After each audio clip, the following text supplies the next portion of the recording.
I didn't expect to see my neighbor Matt leaning against the shared fence when I stepped outside that Saturday afternoon.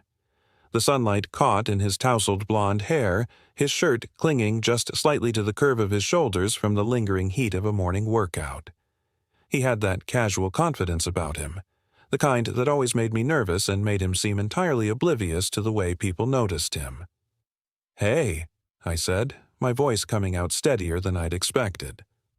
Matt turned, flashing me a crooked grin that sent an unsteady flutter through my chest. "Hey yourself, Nate. What's up?" I hesitated, kicking at the loose gravel near the edge of my driveway. "I was actually going to ask you for a favor. Something around the house." He raised an eyebrow, intrigued. "Oh? You mean Mr. Fix-It here might actually have a use? What do you need?" "Just help moving some stuff in the garage," I said, trying not to sound as awkward as I felt. "It's been sitting there forever, and I've been putting it off. Figured you're handy with this kind of thing." Matt shrugged, already hopping the short fence between our yards in one smooth motion. "Lead the way. You know, I can't resist a good project." His easygoing nature always made me feel a mix of relief and envy. Matt was the kind of guy who carried himself like nothing in the world could faze him. Meanwhile, I always felt like I was trying too hard to hold myself together. We made our way to the garage, Matt following me with a relaxed stride that only emphasized how at ease he was. I fumbled with the keys to unlock the heavy door, and when I finally pushed it open, the stale scent of dust and unused space hit us both. "Wow," Matt said, letting out a low whistle as he surveyed the mess inside. "You weren't kidding. This is prime-grade procrastination." "Thanks," I said dryly, but the corner of my mouth twitched into a reluctant smile. Matt laughed, the sound warm and genuine. "All right, where do we start?" We spent the next hour sorting through boxes, moving the heavier ones to one side of the garage while Matt made snarky commentary about my apparent inability to throw anything away. The banter helped ease the tension I hadn't realized I'd been carrying. As we worked, I found myself stealing glances at him, at the way the sunlight hit his skin, at the faint sheen of sweat that made his shirt cling to his back. It wasn't the first time I'd noticed him, but this was different. Being in close proximity, hearing his laugh up close and seeing the way he moved with an effortless grace, it was overwhelming in a way I couldn't quite articulate. At one point, we paused for a break, sitting on an overturned crate near the open garage door. Matt leaned back on his hands, his shirt riding up just enough to reveal a hint of tanned skin above the waistband of his jeans. I quickly looked away, focusing on the street outside instead. "You all right, Nate?" he asked, his voice light but with an edge of curiosity. "You've been quiet." I forced a chuckle. "Just trying to keep up with your never-ending commentary. Didn't realize moving boxes came with a stand-up routine." He grinned, the kind of grin that could make anyone feel like they were the center of his world. "What can I say? Gotta keep it entertaining. Besides, you're not exactly giving me much to work with over there, man. Loosen up." "I'm loose," I said automatically, though the tension in my shoulders told a different story. Matt tilted his head, studying me. "You're not. You've been stiff as hell since we started. What's going on?" The directness of his question caught me off guard. I opened my mouth to deflect, but something about the way he was looking at me, earnest and unyielding, made me falter. "It's nothing," I mumbled, looking down at my hands. Matt didn't press further, but he didn't look away either. The silence stretched, the air between us thick with unspoken things. When he finally spoke, his voice was softer, almost hesitant. "You know, you don't always have to carry everything on your own." The comment was unexpected, and for a moment I wasn't sure how to respond. I glanced at him, trying to gauge what he meant, but his expression was unreadable. "I'm not," I started, but the words caught in my throat. Matt was still watching me, his gaze steady, and for the first time, I felt seen in a way that both terrified and comforted me. "You are," he said, his tone leaving no room for argument. "And it's okay, but you don't have to. Not with me." The weight of his words hung in the air, pressing down on my chest. I didn't know what to say, so I said nothing, the moment stretching between us like a thread pulled too tight. Eventually, Matt stood, brushing off his jeans. "Come on," he said, his tone lighter now. "Let's finish this up before we both pass out from the heat." I followed his lead, grateful for the change in pace, but the knot in my chest didn't loosen. If anything, it only tightened, the unspoken tension between us settling into the air like static before a storm. As we moved the last of the boxes, Matt's phone buzzed on the workbench. He glanced at it, frowning slightly before tucking it back into his pocket. "Looks like I've got to head out soon," he said, but there was something in his tone that made it sound like he didn't want to. "Thanks for the help," I said, trying to sound casual even though my chest felt heavier at the thought of him leaving. Matt nodded, but instead of heading for the door, he hesitated. He leaned against the workbench, crossing his arms as he looked at me. "You know," he said slowly, "you're not as good at hiding things as you think you are." I blinked, caught off guard. "What do you mean?" Matt shrugged, a small teasing smile playing on his lips. "Just an observation. You've got a lot going on up here," he said, tapping the side of his head. "But you don't let anyone in." The vulnerability in his words caught me off guard. I opened my mouth to respond, but he stepped closer, his expression serious now. "You don't have to do that with me," he said quietly, his voice steady. "Whatever it is, Nate, I'm here." The sincerity in his gaze was overwhelming, and for a moment, I couldn't breathe. I wanted to say something, to tell him that I didn't know how to let anyone in, that I didn't even know where to start. But before I could, he reached out, his hand brushing against mine in a gesture so small, so tentative, that it made my chest ache. I didn't pull away. Instead, I looked at him, the weight of the moment settling over us like a tangible thing. Matt's gaze held mine, steady and unwavering, and I knew, without a doubt, that this was a line we couldn't uncross. "Matt," I said, my voice barely above a whisper. He didn't respond, not with words. Instead, he leaned in, his movements slow, giving me every chance to stop him. But I didn't. I couldn't. And when his lips met mine, soft and warm and full of quiet urgency, it was like the world stopped turning. The kiss was tentative at first, a soft press of lips that felt like a question, a delicate offering of something that had been simmering between us, unspoken, for far too long. I didn't pull away, though every nerve in my body was alight with shock and something much deeper, something raw and undeniable. Matt's hand came to rest lightly on my arm, grounding me in the moment, as though to remind me that this was real. When he pulled back, just slightly, his forehead still resting against mine, his breath mingled with mine in the small space between us. "I'm sorry," he murmured, his voice barely audible. "I shouldn't have—" "Don't," I said, cutting him off before he could finish the sentence.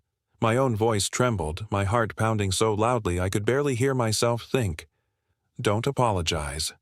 Matt's gaze searched mine, his hazel eyes filled with a vulnerability I'd never seen in him before. For a moment, we were both silent, the air between us thick with everything we weren't saying. Then, slowly, he nodded, his lips curving into the faintest of smiles. "Okay," he said softly, his hand brushing against mine once more before he stepped back. The absence of his touch was startling, like stepping into the cold after standing in the sun. I let out a shaky breath, trying to steady myself as the reality of what had just happened began to sink in. "We should probably finish up here," Matt said, his tone lighter now, though the tension in his voice betrayed the weight of the moment. "Yeah," I agreed quickly, grateful for the distraction. My hands were already reaching for the nearest box, eager to busy themselves with something, anything. The rest of the cleanup passed in a blur of quiet efficiency. We didn't talk much, and when we did, the words felt carefully chosen, as though we were both afraid to shatter the fragile balance that had been struck between us. Matt helped me stack the last of the boxes against the far wall, his movements slower than before, as if he were reluctant to leave. When everything was finally in place, he turned to me, wiping the back of his hand across his brow.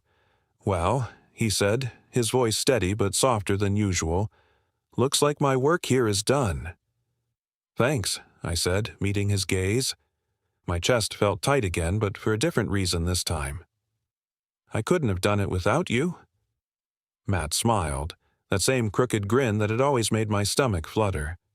But this time, there was something else in it, something quieter, more deliberate. "Any time, Nate," he said, his tone laced with meaning. He started toward the door, but before he could step outside, I found myself calling after him. "Matt, wait." He paused, glancing back at me with a mixture of curiosity and caution. I hesitated, the words I wanted to say catching in my throat, but then I took a deep breath, forcing myself to speak. "About earlier," I began, my voice faltering slightly. "I don't know what this means, but I know I don't regret it." The admission hung in the air between us, heavy and vulnerable, and for a moment I thought he might not respond. But then he stepped closer, his expression softening. "Neither do I," he said quietly. "But we don't have to figure it all out right now. Let's just take it as it comes." His words were a balm to the whirlwind of emotions inside me, and I nodded, the tension in my chest easing just slightly. "Yeah," I said softly. "Okay." Matt's smile widened, and this time it reached his eyes. He clapped me lightly on the shoulder, his touch lingering for just a moment before he stepped outside. "See you round, neighbor," he said, his tone light but full of promise. I watched him walk away, my thoughts a tangled mess of confusion, relief, and something I could only describe as hope. The next few days passed in a haze of uncertainty. Every time I saw Matt in the yard or heard his laugh through the open window, my chest tightened, my thoughts racing with everything that had been left unsaid. I wanted to talk to him, to see him again, but I wasn't sure how to bridge the gap without crossing another line we couldn't uncross. It wasn't until Wednesday evening that the opportunity presented itself. I was sitting on my porch, nursing a beer and watching the sun dip below the horizon, when Matt appeared in his own yard. He spotted me almost immediately, and his face lit up with that familiar grin. "Hey, stranger," he called, making his way over to the fence. "Mind if I join you?" "Not at all," I said, my heart already racing as he climbed over and settled into the chair beside me. For a while, we sat in comfortable silence, the sound of crickets and the faint hum of passing cars filling the space between us. Then Matt spoke, his voice quiet but steady. "I've been thinking about the other day," he said, his gaze fixed on the horizon. "About what happened in the garage." I stiffened, my pulse quickening, but I forced myself to stay calm. "Yeah?" He nodded, finally turning to face me. "I just want to make sure you're okay. I don't want to mess things up between us." "You didn't," I said quickly, the words spilling out before I could stop them. "You didn't mess anything up, Matt." He studied me for a moment, his expression unreadable, and then he nodded again. "Good," he said softly, "because I meant what I said. I don't regret it." The weight of his words settled over me, and I felt something inside me shift.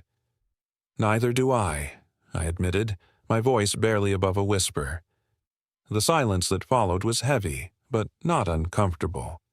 It felt like something was building between us, something inevitable and undeniable. When Matt reached out, his fingers brushing against mine, I didn't pull away. Instead, I turned my hand over, letting my palm rest against his.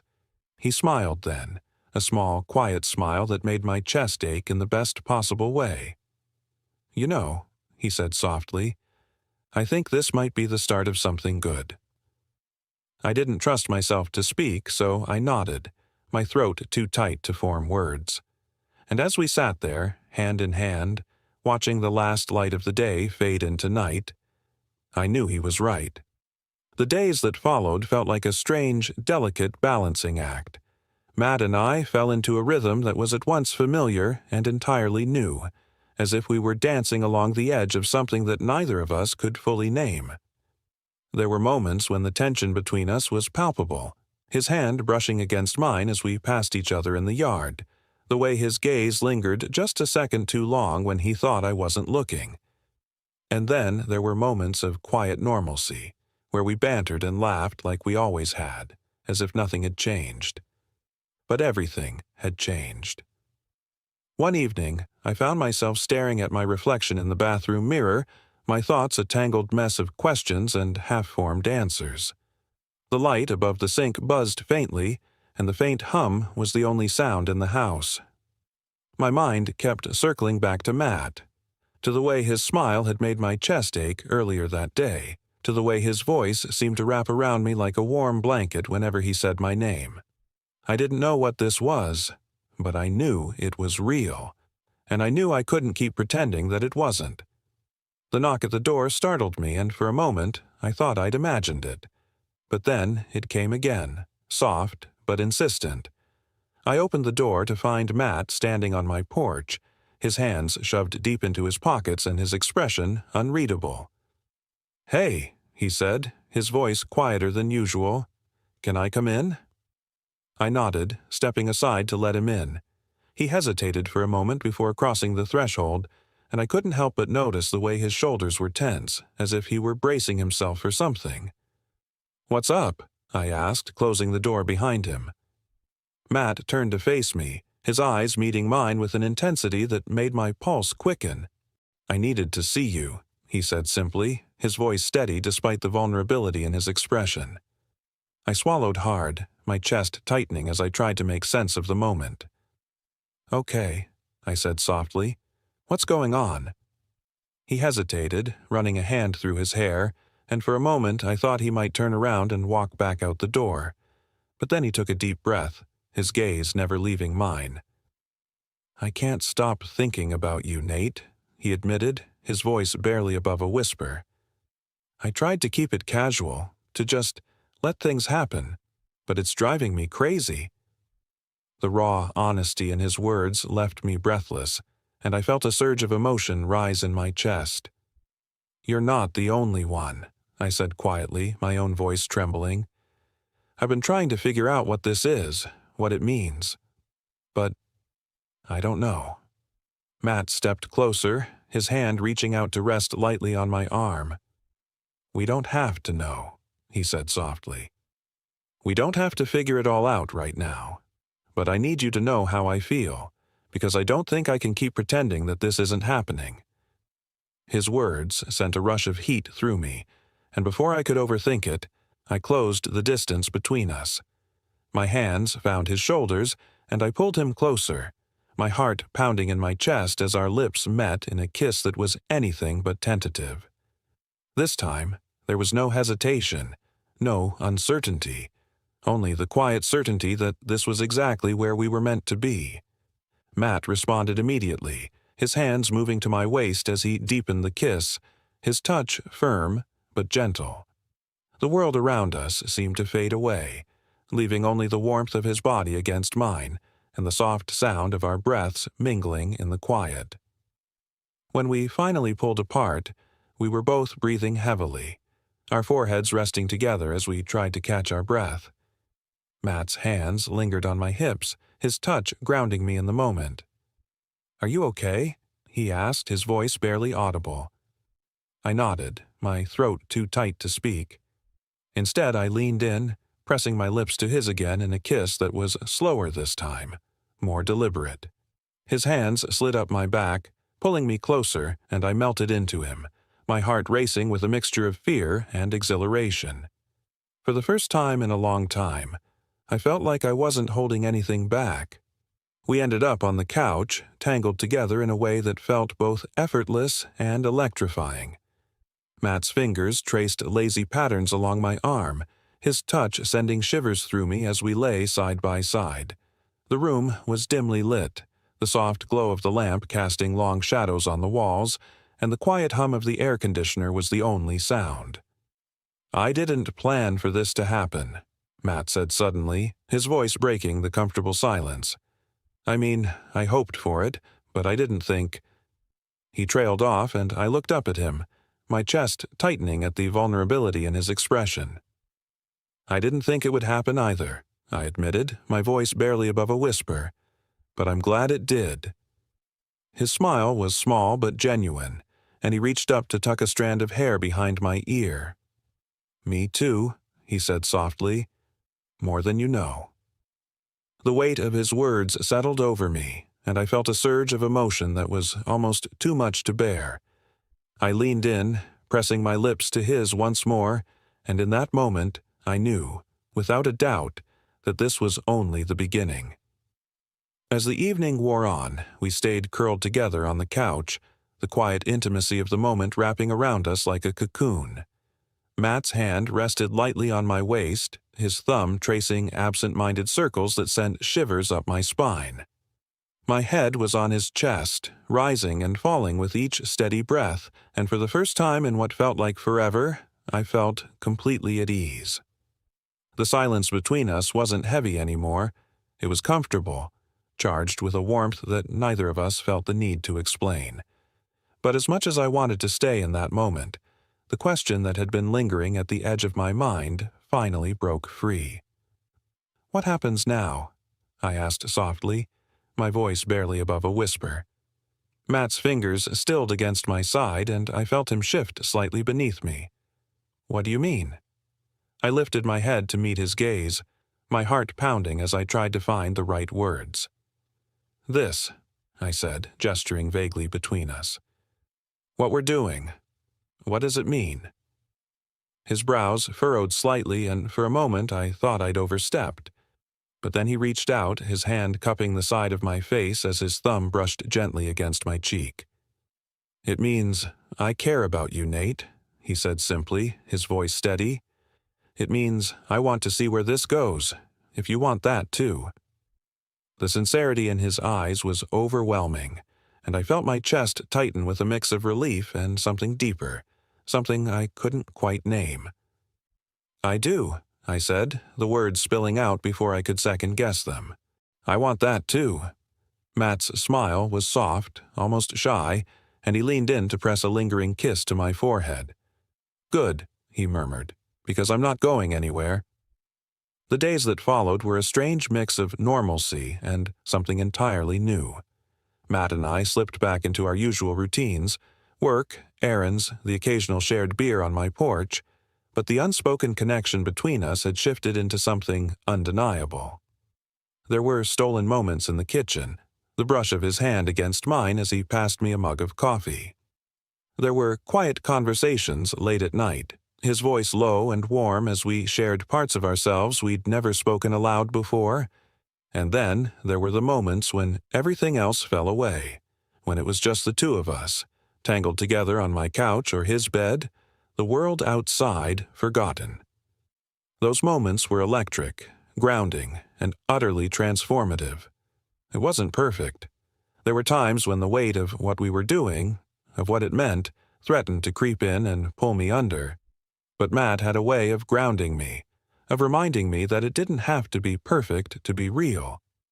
One evening, as we sat on my porch watching the sun dip below the horizon, Matt reached over and took my hand in his. His fingers intertwined with mine, his grip steady, and I felt a familiar warmth spread through my chest. "You're quiet tonight," he said, his voice gentle but curious. "Just thinking," I replied, my thumb brushing against the back of his hand. "About?" I hesitated, the words caught somewhere between my mind and my mouth. But then I looked at him, at the way the fading sunlight painted his features in shades of gold and amber, and I knew I couldn't keep holding back. "About how much you've changed my life," I said softly. Matt's expression shifted, his eyes softening as a small smile tugged at his lips. "I could say the same about you," he said, his voice low and full of meaning. The air between us seemed to hum with quiet energy, and when he leaned in to kiss me, it was slow and deliberate, a silent acknowledgement of everything we'd shared and everything we hadn't yet said. It wasn't until a few weeks later, on a rare rainy afternoon, that I realized just how much Matt had become a part of my life. The sound of raindrops against the windows filled the house, and I was curled up on the couch with a book when he let himself in, his hair damp from the drizzle and a mischievous grin on his face. "You should really start locking your door," he teased, shrugging off his jacket and tossing it over the back of a chair. I rolled my eyes, but I couldn't hide my smile. "What if I like the idea of you walking in whenever you want?" He laughed, a warm, infectious sound, and before I could say anything else, he crossed the room and pulled me to my feet. "Come on," he said, his eyes sparkling. "Let's go." "Go where?" I asked, laughing despite myself as he tugged me toward the door. "Outside," he said, as if it were the most obvious thing in the world. "You ever danced in the rain?" "You're insane," I said, though I was already slipping on my shoes. "Maybe," he admitted, his grin widening. "But you love it."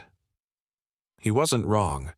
The rain was cool against my skin as we stepped outside, and I couldn't help but laugh as Matt spun me around, his hands firm and steady against mine.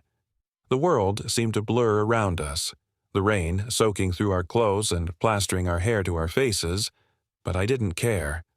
All that mattered was him, the warmth of his touch, the sound of his laughter, the way he looked at me like I was the only thing that existed. "You're ridiculous," I said, breathless from laughing as he pulled me closer. "And you're beautiful," he replied, his voice soft but unwavering. The words caught me off guard, and for a moment I couldn't speak. But then he kissed me, and everything else faded away. That night, as we lay tangled together in my bed, his arm draped loosely over my waist and his breath warm against my neck, I realized I didn't need to have all the answers. What we were building together didn't need to be defined or confined, it just needed to be. And for the first time, I felt like that was enough. Matt shifted beside me, his hand brushing against mine as he murmured, "What are you thinking?" I smiled, turning to face him. That I'm exactly where I'm supposed to be. His lips curved into a soft smile, and he leaned in to press a kiss to my forehead. "Me too," he said quietly. "Me too."